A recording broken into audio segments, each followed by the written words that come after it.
क्या share market वालों को भी 40 लाख से ऊपर की सेल हो जाए तो जीएसटी नंबर लेना मैंडेटरी है? बहुत ही जरूरी क्वेश्चन है ये, क्योंकि मैंने दोस्तों अभी 4 दिन पहले एक वीडियो डाली थी कि अब आप अपनी शॉर्ट टर्म कैपिटल गेन और लॉन्ग टर्म कैपिटल गेन की इनकम को भी बिजनेस इनकम दिखा सकते हो। तो जैसी आपकी बिजनेस इनकम कोई भी चीज बनती है, पहले तो इन्वेस्टमेंट थी, अब हो गया ये स्टॉक, और स्टॉक से होता है बिजनेस इनकम। तो क्या इसके ऊपर जीएसटी लगेगा 40 लाख पार हो जाए? या अगर 40 लाख पार नहीं होता, मान लीजिए 20 लाख की रह जाती है और आप कोई और काम कर रहे हो, वो 30 लाख की सेल होती है और ओवरऑल 40 लाख पार हो गई, तो क्या जीएसटी लगेगा?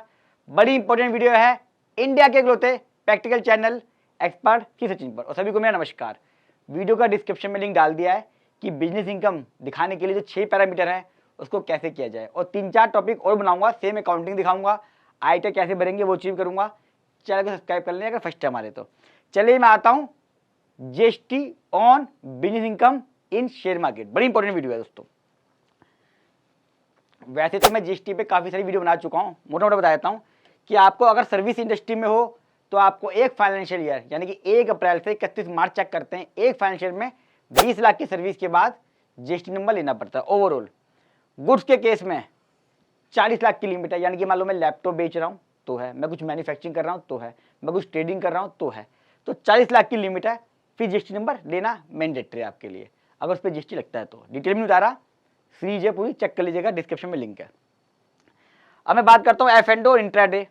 इसको तो हम दिखाते हैं बिजनेस इनकम, हमेशा ही तो रहती है। शॉर्ट टर्म और लॉन्ग टर्म को भी आप बिजनेस इनकम दिखा सकते हो। जैसा कि मैंने बताया था, सुप्रीम कोर्ट के डिसीजन और जो सर्कुलर हैं, 6 पैरामीटर हैं कि आप उन 6 पैरामीटर को फॉलो अप करके अपना टैक्स काफी हद तक बचा सकते हैं सिस्टम से। तो क्या आप जीएसटी लगेगा? इस टॉपिक के बारे में बताता हूँ, एक इंपॉर्टेंट चीज बता दूं। आप लोगों पे जाते कितने होते हैं, शेयर मार्केट में कितना रिस्क है, कोई रिबेट नहीं देते, स्लैब रेट है, स्पेशल इनकम मानते हैं। इनकम तो इनकम है, लेकिन लेवी कितनी सारी है, देखो कितनी सारी लेवी है। सिक्योरिटी ट्रांजैक्शन टैक्स लगता है, ब्रोकरेज आपसे फीस लेता है, साथ में आप 18% जीएसटी पे करते हो दोस्तों।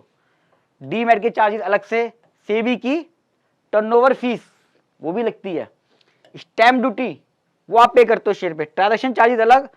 फिर आप दोगे लॉन्ग टर्म कैपिटल गेन, अगर आप इन्वेस्टमेंट दिखा रहे हो, ज्यादातर लोग ये करते हैं, और शॉर्ट टर्म, और आपने से बिजनेस में कन्वर्ट करा तो उसके ऊपर प्रॉफिट, और लॉस हो गया तो आपकी जिम्मेदारी, हमें कोई मतलब नहीं है। कितनी सारी लेवी है।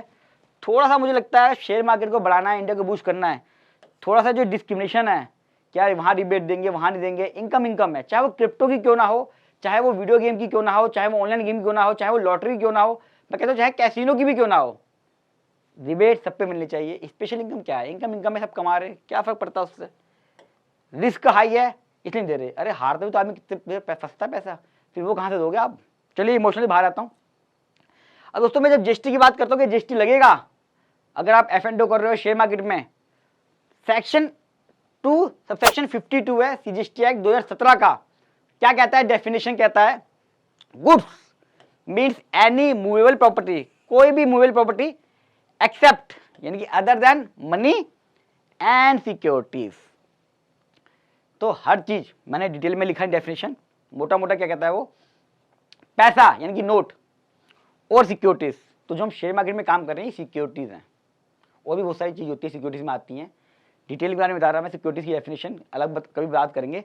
अभी फिलहाल सिक्योरिटीज की डेफिनेशन के अंदर शेयर्स भी आते हैं। तो शेयर्स क्या है, मेरा गुड्स ही नहीं है, और जब गुड्स नहीं है, जब मेरी गुड्स ही नहीं है, तो 40 लाख की जो मैं बात कर रहा हूं वो बात ही खत्म हो जाती है। तो क्रक्स क्या निकला है, आप करोड़ों की सेल परचेज कर लो शेयर मार्केट में, वो सिक्योरिटीज में आएगा, और सिक्योरिटीज मेरा गुड्स नहीं है, गुड्स नहीं है तो 40 लाख की लिमिट नहीं आएगी, 40 लाख की लिमिट नहीं आएगी तो मुझे जीएसटी नंबर लेना ही नहीं है। तो आपके ऊपर टेंशन मत लेना, जीएसटी नंबर कभी भी लेना।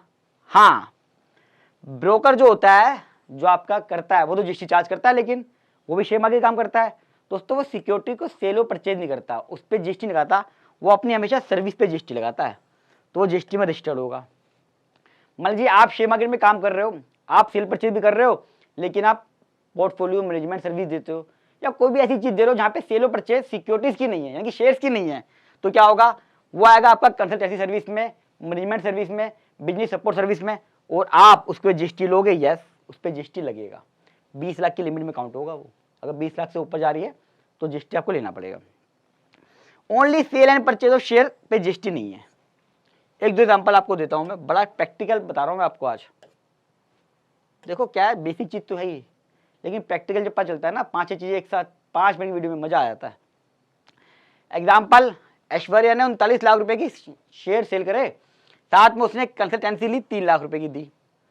अब यहाँ पे 39 लाख प्लस 3 लाख कितना हो गया उसका, 42 लाख रुपए, तो 40 से पार कर गया। तो क्या उस पर जीएसटी लगेगा इस पे 3 लाख पे? नहीं। क्यों दोस्तों? ये गुड्स ही नहीं है। जब ये गुड्स ही नहीं है तो ये डेफिनेशन में सेल टर्नओवर की डेफिनेशन में आएगा नहीं। टर्नओवर होनी चाहिए, सेल होनी चाहिए 40 लाख की। जब गुड्स ही नहीं है तो टर्नओवर की डेफिनेशन में भी नहीं है। तो इंडिपेंडेंट देखना है, यानी कि जब कभी भी आप कैलकुलेशन करें इसको हटा दें तो ये नो जीएसटी। एक एग्जाम्पल और, शेयर सेल करे 39 लाख के और सीडी सेल कर दी 39 लाख रुपए की, क्या जीएसटी लगेगा? नहीं। क्यों? ये मेरी सेल टर्नओवर मानी जाएगी एज पर जीएसटी एक्ट, और ये मेरा 40 लाख से कम है तो नहीं है। ये मैंने सीडी से ले ली। अभी नोएडा में हमारे कांड हो गया है, वहाँ पे एक फैमिली ने फिल्में बना के सीडी बना के 14 करोड़ रुपए कमा लिए। बताओ, सीडी बना के 14 करोड़ रुपए कमाल है, और जीएसटी पे नहीं करा। मैं तो समझा रहा हूँ जीएसटी लगेगा, उन्हें जीएसटी पे नहीं करा, सब ब्लैक मनी में। अकेले में देखना, गूगल सर्च मारना, कि सबके सामने देखने बैठ गया, थोड़ा सा सेंसिटिव मामला है। मान लीजिए तीसरे केस में 39 लाख रुपए की सेल हुई, शेयर्स की किसी ने करी, और सीडी सेल करी 42 लाख रुपए की, यहाँ जीएसटी लगेगा। क्यों? इंडिपेंडेंट बात करूँ, ये मेरा गुड्स है, गुड्स की डेफिनेशन में आता है, और 40 लाख से पार कर गया तो सिर्फ इसके ऊपर जीएसटी लेगा और इसी के ऊपर जीएसटी पे करेगा। ये जीएसटी रिटर्न में रिपोर्ट भी नहीं होगा, क्योंकि गुड्स ही नहीं है। जब गुड्स ही नहीं है तो इसके ऊपर जीएसटी के कोई भी प्रोविजन नहीं लगेंगे दोस्तों। और इतना टैक्स ले तो रहे already, STT, demat charges, broker fees, SEBI turnover fees, कितने सारे चार्जेस हैं। कहाँ तक ले जाओगे शेयर मार्केट को, कितना निचोड़ लोगे आदमी को, थोड़ा ध्यान रखना पड़ेगा। तो क्रक्स क्या रहा? नो जीएसटी, खुलेआम बिजनेस इनकम दिखाओ, स्टॉक दिखाओ, और खूब सारा प्रॉफिट कमाओ, और टैक्स जीरो कराओ। कैसा लगा कंसेप्ट वीडियो का जो मैंने जीएसटी के ऊपर बनाया है?